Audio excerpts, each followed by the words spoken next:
ಅನೇಕ ದಶಕಗಳ ಕಾಲ ಇವತ್ತು ಕೇಂದ್ರ ಬಸ್ ನಿಲ್ದಾಣ ಎದುರುಗಡೆ ಇವತ್ತು ನಮ್ಮ ವೀರರಾಣಿ ಕಿತ್ತೂರು ಚೆನ್ನಮ್ಮನವರ ಸರ್ಕಲ್ಲು ಅಲ್ಲಿ ಇವತ್ತು ದಿವಸ ವೀರರಾಣಿ ಕಿತ್ತೂರು ಚೆನ್ನಮ್ಮನವರ ಒಂದು ಮೂರ್ತಿ ಪ್ರತಿಷ್ಠಾಪನೆ ಆಗಬೇಕು ಅಂತೇಳಿ ಇವತ್ತು ದಿವಸ ವಿಜಯಪುರ ಜಿಲ್ಲಾ ಜನತೆ ಬಹಳಷ್ಟು ಆಸೆಯನ್ನು ಹೊಂದಿದ್ರು. ನಮ್ಮ ಸೌನಳ್ಳಿಯ ಶಂಕರಗೌಡರು ವೇದಿಕೆ ಮೇಲಿದ್ದಾರೆ, ಅವ್ರು ಗೌರವಿಸ್ತಾ ಇದ್ದೀವಿ ನಾವು. ಅವರು ಬಹಳಷ್ಟು ಹೋರಾಟವನ್ನು ಮಾಡ್ಕೊಂಡು ಬಂದಿದ್ರು. ಇವತ್ತು 2013ರಿಂದ 18 ನಮ್ಮ ಮುಖ್ಯಮಂತ್ರಿಗಳಂತ ಸಿದ್ದರಾಮಯ್ಯನವರು ಆ ಅವಧಿಯಲ್ಲಿ ಮುಖ್ಯಮಂತ್ರಿಗಳಾದಾಗ ಜಿಲ್ಲಾ ಉಸ್ತುವಾರಿ ಸಚಿವನಾಗಿ ಇವತ್ತು ದಿವಸ ನಾನು ಅವರ ಒಂದು ಬೇಡಿಕೆ ಇನ್ನುಳಿದ ಎಲ್ಲರ ಒಂದು ಬೇಡಿಕೆ ಮೇರೆಗೆ ಇವತ್ತು ಅಲ್ಲಿ ಆ ಸರ್ಕಲ್ ಆಗ್ತಿರ್ಲಿಲ್ಲ. ಯಾಕಂದ್ರೆ ಸುಪ್ರೀಂ ಕೋರ್ಟಿನ ಒಂದು ನಿರ್ಬಂಧನೆ ಮತ್ತು ಬಹಳ ಇಕ್ಕಟ್ಟಾದಂಥ ಒಂದು ಸನ್ನಿವೇಶ ಇದ್ದಾಗ ನಾವು ಇಲ್ಲಿ ಬಸ್ ಸ್ಟ್ಯಾಂಡ್ ಒಳಗಡೆ ಇವತ್ತು ದಿವಸ ಒಂದು 60x40 ಜಾಗವನ್ನು ಕೊಟ್ಟು ಇವತ್ತು ವೀರರಾಣಿ ಕಿತ್ತೂರು ಚೆನ್ನಮ್ಮನವರ ಒಂದು ಭವ್ಯವಾದಂಥ ಮೂರ್ತಿ ಇವತ್ತು ದಿವಸ ಆಗಿದೆ ಅನ್ನೋಕ್ಕೆ ನಾವು ಬಹಳ ಸಂತೋಷದಿಂದ ಇವತ್ತು ದಿವಸ ಹೇಳ್ಬೇಕಾಗ್ತದೆ. ಅದ್ರ ಜೊತೆಗೆ ನಾನು ಸನ್ಮಾನ್ಯ ಮುಖ್ಯಮಂತ್ರಿಗಳಿಗೆ ವಿನಂತಿಯನ್ನು ಮಾಡಿಕೊಂಡೆ. ಇವತ್ತು ವೀರರಾಣಿ ಕಿತ್ತೂರು ಚೆನ್ನಮ್ಮನವರ ಅಂದು ಅವರೇ ಸಿದ್ದರಾಮಯ್ಯ ಸಾಹೇಬರು ಅಂದು ಹಿಂದಿನ ಅವಧಿಯಲ್ಲಿ ಮುಖ್ಯಮಂತ್ರಿ ಆದಾಗ ಅವರು ಮತ್ತು ನಮ್ಮ ಕೂಡಲ ಸಂಗಮದ ಬಸವಮೃತ್ಯುಂಜಯ ಸ್ವಾಮೀಜಿ ಅವರು ಅಂದು ಬಂದು ಭೂಮಿ ಪೂಜೆಯನ್ನು ಮಾಡಿದ್ರು ಸರ್. ತಾವು ಅದಕ್ಕೆ ಆ ಮೂರ್ತಿ ಪ್ರತಿಷ್ಠಾಪನೆಗೆ ತಾವು ಭೂಮಿ ಪೂಜೆಯನ್ನು ಮಾಡಿದ್ರಿ. ಇವತ್ತು ಅದರು ತಮ್ಮಿಂದ ಇವತ್ತು ಅದು ಉದ್ಘಾಟನೆ ಆಗ್ತಾ ಇರೋದು ಬಹಳ ಸಂತೋಷ ಅಂತ ಅನಿಸ್ತದೆ. ಮತ್ತು ನಾನು ಮುಖ್ಯಮಂತ್ರಿಗಳಿಗೆ ವಿನಂತಿ ಮಾಡಿಕೊಂಡೆ ಇವತ್ತು ಮತ್ತು ನಮ್ಮ ರಾಮಲಿಂಗ ರೆಡ್ಡಿ ಅವರಿಗೆ ಸಾರಿಗೆ ಸಚಿವರಿಗೆ ಈಗಾಗಲೇ ನಾವು ಮೂರ್ತಿ ಪ್ರತಿಷ್ಠಾಪನೆ ಮಾಡಿದೀವಿ ಬಸ್ ನಿಲ್ದಾಣಕ್ಕೆ. ಆ ಬಸ್ ನಿಲ್ದಾಣಕ್ಕೆ ವೀರರಾಣಿ ಕಿತ್ತೂರು ಚೆನ್ನಮ್ಮನವರ ಹೆಸರನ್ನು ನಾವು ನಾಮಕರಣ ಮಾಡಬೇಕಂದಾಗ ಮುಖ್ಯಮಂತ್ರಿಗಳು ತತ್ಕ್ಷಣ ಇವತ್ತು ಸಹ ಅದನ್ನು ಆದೇಶ ಮಾಡಿ ಇವತ್ತು ಅವರು ಬಂದು ಇವತ್ತು ಸಹ ವೀರರಾಣಿ ಕಿತ್ತೂರು ಚೆನ್ನಮ್ಮ ಕೇಂದ್ರ ಬಸ್ ನಿಲ್ದಾಣ ಅಂತ ಅನ್ನೋದನ್ನ ಮಾಡುವ ಮೂಲಕ ವೀರರಾಣಿ ಕಿತ್ತೂರು ಚೆನ್ನಮ್ಮನವ್ರಿಗೆ ಮತ್ತೊಮ್ಮೆ ನಮ್ಮ ಗೌರವದ ನಮನಗಳನ್ನು ನಾವು ಅರ್ಪಿಸಿ ಕೆಲಸವನ್ನು ಮಾಡಿದ್ದೇವೆ. ಇವತ್ತು ಕಿತ್ತೂರು ರಾಣಿ ಚೆನ್ನಮ್ಮನವ್ರಿಗೂ ಹಾಗೂ ಹಿಂದಿನ ಅವಧಿಯಲ್ಲಿ ಸನ್ಮಾನ್ಯ ಮುಖ್ಯಮಂತ್ರಿಗಳು ಇವತ್ತು ವೀರರಾಣಿ ಕಿತ್ತೂರು ಚೆನ್ನಮ್ಮ ಭವನ ಏನಿದೆ ಆ ಭವನ ಅರ್ಧಕ್ಕೆ ನಿಂತ ಸಂದರ್ಭದಲ್ಲಿ ನಾವು ಶಿವಾನಂದ ಪಾಟೀಲ್ರು ಎಲ್ಲ ಶಾಸಕ ಯಶವಂತ ಗೌಡರು ಎಲ್ಲರೂ ಕೂಡ ಹೋಗಿ ಇವತ್ತು ಸಹ ಅವ್ರಿಗೆ ವಿನಂತಿ ಮಾಡಿಕೊಂಡಾಗ ಇವತ್ತು 3 ಕೋಟಿ ರೂಪಾಯಿಯನ್ನು ತಿಳಿಸ್ಕೊಡೋ ಮುಖಾಂತರ ಇವತ್ತು ಆ ವೀರರಾಣಿ ಕಿತ್ತೂರು ಚೆನ್ನಮ್ಮ ಭವನ ಇವತ್ತು ಸಹ ಒಂದು ಭವ್ಯವಾದಂಥ ಸಭಾಭವನ ಇವತ್ತು ಸಹ ನಿರ್ಮಾಣ ಆಗಿದೆ. ಕಿತ್ತೂರು ರಾಣಿ ಚೆನ್ನಮ್ಮನವ್ರಿಗೂ ಮತ್ತು ತವರು ಮನೆ ವಿಜಯಪುರ ಜಿಲ್ಲೆ ಕೊಟ್ನಾಳ್ ಜಂಬಿಗೆಯ ದೇಶಮುಖದ ಮಂಥನವಾಗಿದೆ. ಇವತ್ತು ದಿವಸ ಕೊಟ್ನಾಳ್ ಜಂಬಿಗೆಯ ದೇಶಮುಖ ಮಂಥನ ಕೂಡ ಸ್ವಾತಂತ್ರ್ಯ ಸಂಗ್ರಾಮದಲ್ಲಿ ಭಾಗವಹಿಸಿ 1857ರಲ್ಲಿ ಬಸಲಿಂಗಪ್ಪ ದೇಶಮುಖ್ ಅವರಿಗೆ ಬ್ರಿಟಿಷರಿಂದ ಗಲ್ಲು ಶಿಕ್ಷೆ ನೀಡಿದರು. ಸುರ್ಪುರ್ ನಾಯಕರಿಗೆ ಮದ್ದು ಗುಂಡುಗಳ ಪೂರೈಕೆ ಹಾಗೂ ಅವುಗಳ ತಯಾರಿಸುವ ಕೌಶಲ್ಯವನ್ನು ತಿಳಿಸಿಕೊಟ್ಟಿರುವಂಥ ಕಾರಣಕ್ಕೆ ಇವರ ಮೇಲೆ ದೇಶದ್ರೋಹದ ಆಪಾದನೆ ಹೊರಿಸುತ್ತಾರೆ.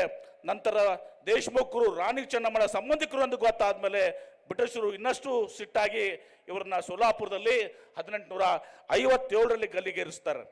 ಅವರ ನೆನಪಿನಲ್ಲಿ ವಿಜಯಪುರದಲ್ಲಿ ಇವತ್ತು ಹುತಾತ್ಮ ವತ ಇದೆ. ಇದನ್ನು ನಾವು ಮೀನಾಕ್ಷಿ ಚೌಕ್ ಅಂತ ಕರಿತೇವೆ. ಅದನ್ನು ಇವತ್ತು ದಿವಸ ನಾವು ಮತ್ತೆ ಅದನ್ನು ಹುತಾತ್ಮ ಚೌಕ್ ಅಂತೇಳಿ ಇವತ್ತು ದಿವಸ ಮಾಡುವ ಮೂಲಕ ದೇಶಮುಖರ ಹುತಾತ್ಮ ಚೌಕನ್ನು ಒಂದು ಹೆಸರನ್ನು ಕೂಡ ಅದನ್ನು ಮತ್ತೆ ಅದನ್ನು ನಾವು ತರಬೇಕಾಗಿದ್ದಂಥ ಜವಾಬ್ದಾರಿ ಇವತ್ತು ನಮ್ಮಲ್ಲಿ ಮುಂದಿದೆ. ಯಾಕಂದರೆ ಒಂದು ಭವ್ಯವಾದಂಥ ಒಂದು ಇತಿಹಾಸ ಇವತ್ತು ದಿವಸ ಮುಂದಿದೆ. ಹೀಗಾಗಿ ದೇಶಮುಖರ ಬಲಿದಾನದ ಒಂದು ವೃತ್ತಾಗಿದೆ. ಇವತ್ತು ತಮ್ಗೆ ಗೊತ್ತಿದೆ, ಕುಟುಂಬದ ಬಂದ ಮೇಲೆ ಚೆನ್ನಮ್ಮಳ ತಾಯಿ ಸಂಪ್ರದಾಯ ಅಂತ ತವ್ರ ಮನೆಯಲ್ಲಿ ಇವತ್ತು ಹೆರಿಗೆ ಆಗ್ತದೆ.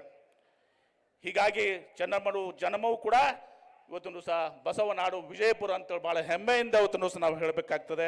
ಮತ್ತು ಇವತ್ತು ಆ ಚೆನ್ನಮ್ಮಳ ಕುಟುಂಬದ ದೇಶಮುಖ್ ಮಂತಂದವರು ಹಿರಿಯರಿಗೆ ಇವತ್ತು ನಾವು ಇಲ್ಲಿ ಕರೆದಿದ್ದೀವಿ. ಅವ್ರನ್ನ ಮುಖ್ಯಮಂತ್ರಿಗಳು ಅವ್ರಿಗೆ ಗೌರವಿಸುವಂಥ ಕೆಲಸವನ್ನು ಜಂಬಿಗೆ ದೇಶಮುಖರು ಕೂಡ ಕರೆದಿದ್ದೀವಿ. ಹಿರಿಯರು ಬಂದಿದ್ದಾರೆ, ಅವ್ರಿಗೂ ಕೂಡ ನಾವು ಗೌರವಿಸುವಂಥ ಒಂದು ಕಾರ್ಯಕ್ರಮ ಹಾಕ್ಕೊಂಡಿದ್ದೀವಿ. ಇವತ್ತು ನಮ್ಮ ಶಂಕರಗೌಡರು ಸೌನಳ್ಳಿ ಶಂಕರಗೌಡರು ಬಹಳಷ್ಟು ಆಶಯನ ಹೊಂದಿ ಅವ್ರಿಗೂ ಕೂಡ ಗೌರವಿಸ್ತಾ ಇದ್ದೀವಿ. ಯಾಕಂದ್ರೆ ಬಹುಶಃ ವೀರರಾಣಿ ಕಿತ್ತೂರು ಚೆನ್ನಮ್ಮಳ ಒಂದು ಸರ್ಕಲ್ ಆಗಬೇಕು, ಒಂದು ಮೂರ್ತಿ ಆಗಬೇಕು ಅಂತ ಯಾರಾದರೂ ಹೋರಾಟ ಮಾಡಿದರೆ ಏಕಮೇವ ವ್ಯಕ್ತಿ ಯಾರಂದರೆ ಅದು ನಮ್ಮ ಸೌನಳ್ಳಿಯ ಶಂಕರಗೌಡರು. ಅವರು ಕೂಡ ವೇದಿಕೆ ಮೇಲಿದ್ದಾರೆ, ಅವ್ರಿಗೂ ಕೂಡ ಗೌರವಿಸುವಂಥ ಕೆಲಸವನ್ನು ಮಾಡ್ತಾ ಇದ್ದೀವಿ.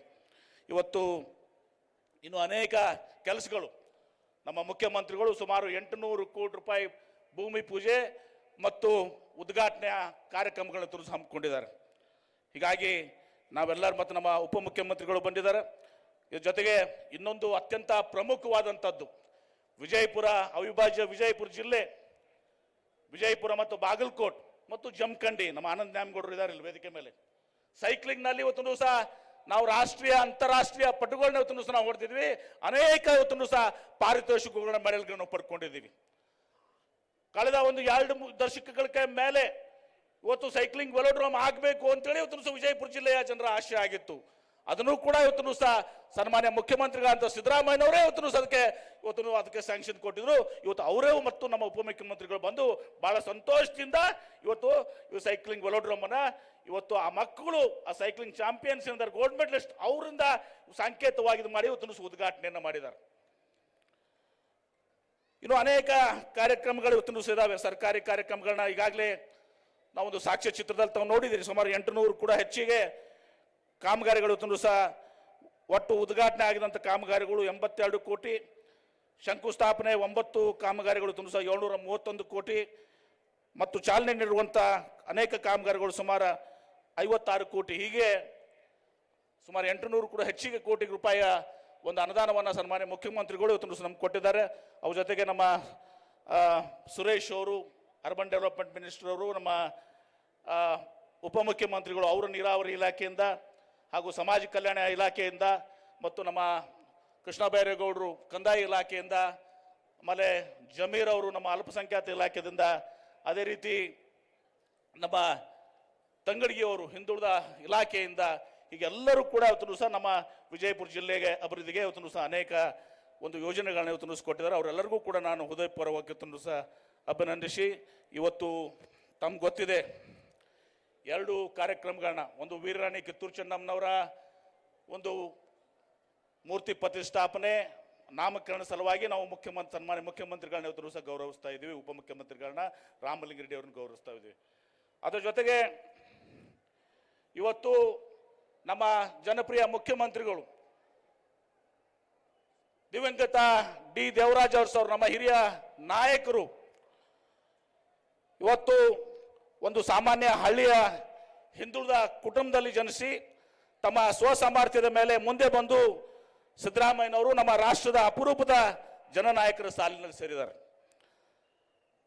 ವಕೀಲರಾಗಿ, ಉಪನ್ಯಾಸಕರಾಗಿ 1978ರಲ್ಲಿ ಮೈಸೂರು ತಾಲೂಕು ಬೋರ್ಡ್ ಸದಸ್ಯರಾಗಿ ಸಕ್ರಿಯ ರಾಜಕಾರಣ ಆರಂಭಿಸಿ 1983ರಲ್ಲಿ ಚಾಮುಂಡೇಶ್ವರಿ ಕ್ಷೇತ್ರದಿಂದ ವಿಧಾನಸಭೆಗೆ ಆಯ್ಕೆಯಾದಂಥ ಸನ್ಮಾನ್ಯ ಸಿದ್ದರಾಮಯ್ಯ ಸಾಹೇಬರು ಚಾಮುಂಡೇಶ್ವರಿ, ವರ್ಣ, ಬದಾಮಿ ಕ್ಷೇತ್ರದಿಂದ ಒಟ್ಟು 8 ಬಾರಿ ವಿಧಾನಸಭೆಗೆ ಆಯ್ಕೆಯಾಗಿದ್ದಾರೆ.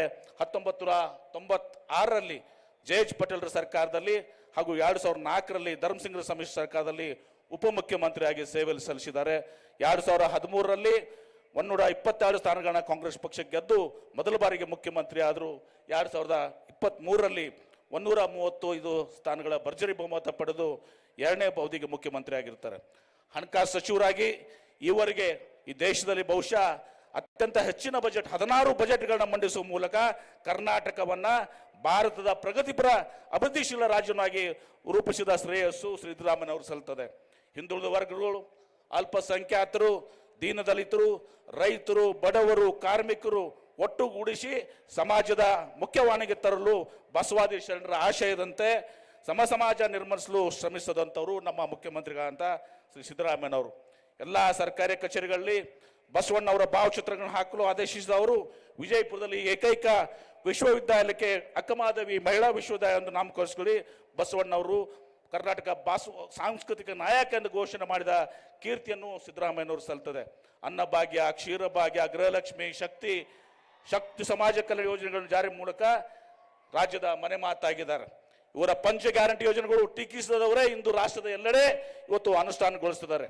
ರಾಜ್ಯದಲ್ಲಿ ಡಿ ದೇವರಾಜ್ ಅರಸು ಅವರ ಬಳಿಕ ಸುದೀರ್ಘ ಕಾಲದವರೆಗೆ ಈ ರಾಜ್ಯದ ಮುಖ್ಯಮಂತ್ರಿ ಅನ್ನೋ ಕೀರ್ತಿಗೆ ಶ್ರೀ ಸಿದ್ದರಾಮಯ್ಯನವರು ಭಾಜನರಾಗಿದ್ದಾರೆ. ಶ್ರೀ ಸಿದ್ದರಾಮಯ್ಯನವರಿಗೆ ವಿಜಯಪುರ ಜಿಲ್ಲೆಯ ಜನತೆ ಪರವಾಗಿ ಅಭಿಮಾನದಿಂದ ನಾನು ಮತ್ತು ಎಲ್ಲ ಜನಪ್ರತಿನಿಧಿಗಳು ಕೂಡಿ ಇವತ್ತು ಮಾನವತಾವಾದಿ ಸಮಾಜ ಸುಧಾರಕ ಮಹಾತ್ಮ ಬಸವೇಶ್ವರ ಅಶ್ವರ ವಳ್ಳಿ ಮೂರ್ತಿನ ತಮ್ಮೆಲ್ಲ ಸಮ್ಮುಖ ನೀಡುವ ಮೂಲಕ ಅವ್ರನ್ನ ಗೌರವಿಸುವಂಥ ಒಂದು ಕಾರ್ಯಕ್ರಮವನ್ನು ಕೂಡ ಸನ್ಮಾನಿಸವನ್ನು ಮಾಡ್ತಾ ಇದ್ದೇವೆ. ಹೀಗೆ ಬಹಳ ಅರ್ಥಪೂರ್ಣವಾದಂತಹ ಕಾರ್ಯಕ್ರಮ.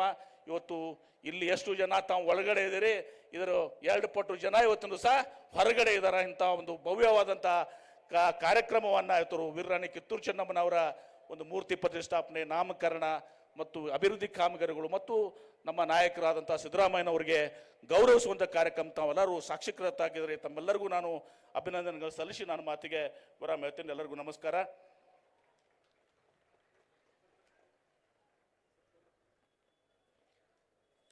ಕಾರ್ಯಕ್ರಮವನ್ನು ಉದ್ದೇಶಿಸಿ ತಮ್ಮ